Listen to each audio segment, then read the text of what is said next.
dalam 6 tahun pernikahan, kami hanya melakukan 2 kali hubungan suami istri. Itu pun 4 tahun yang lalu. Saya bertahan selama ini karena memikirkan kedua anak saya. Takut apabila anak kehilangan sosok orang tuanya. Karena saya pernah merasakan itu. Untuk nafkah materi insya Allah cukup Ustaz. Ternyata istri saya suka nonton film dewasa sedari dia di bangku sekolah. Sudah beberapa kali saya bicarakan, tapi dia selalu tidak menjawab. Mohon sarannya Ustaz, agar saya bisa ikhlas dan bersabar. Berarti ini pertanyaan dari suami. Maka jawabannya adalah, yang seperti ini seorang istri berdosa besar karena tidak melayani suami di atas ranjang. Jika seorang suami mengajak istrinya untuk melayaninya, lalu dia enggan, lalu sang suami malam itu marah, kesal, maka para malaikat melaknatnya, itu mendoakan dia untuk dijauhkan dari rahmat sampai pagi. Dalam riwayat yang lain, sampai suami ridho kepadanya. Maka hati-hati seorang perempuan yang menolak suaminya untuk bergaul. Saya dapati ada beberapa orang bertanya seperti ini.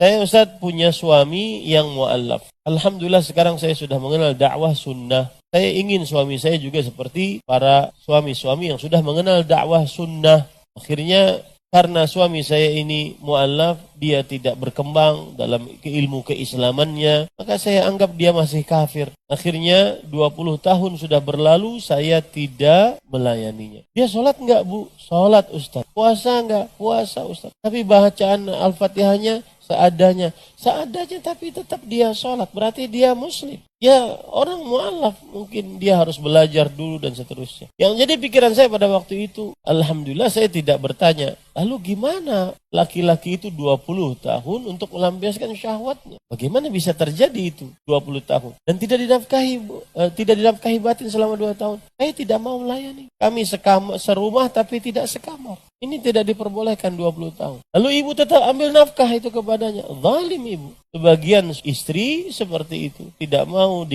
digauli sedangkan dia mengambil nafkah dari suaminya. Ini tidak diperbolehkan. Dan Rasulullah SAW bersabda ini terakhir. La tu'addil marhatu haqqa rabbiha hatta tu'addiya haqqa zawji. Seorang perempuan tidak sempurna laksanakan hak Allah sampai dia sempurna melaksanakan hak suaminya. Maka hati-hati ya, para ibu-ibu, saudari-saudari sekalian. Maka nasihat saya, bertobatlah kepada Allah, minta maaf dan perbaiki hubungan. Kemudian nasihat untuk suaminya, maka ini harus diberi nasihat istrinya, harus dilakukan tahapan-tahapan. Pertama memberi nasihat, yang kedua menghajarnya, memboikotnya, yang ketiga boleh memukulnya, tapi tidak sampai kepada tahap KDRT. Yang keempat, datangkan keluarga besar dan adukan permasalahan tersebut. Dan kalau seandainya ingin tetap bertahan, bersabarlah dengan keadaan. Tapi saran saya, seseorang suami harus bisa mencari istri yang bisa melampiaskan syahwat.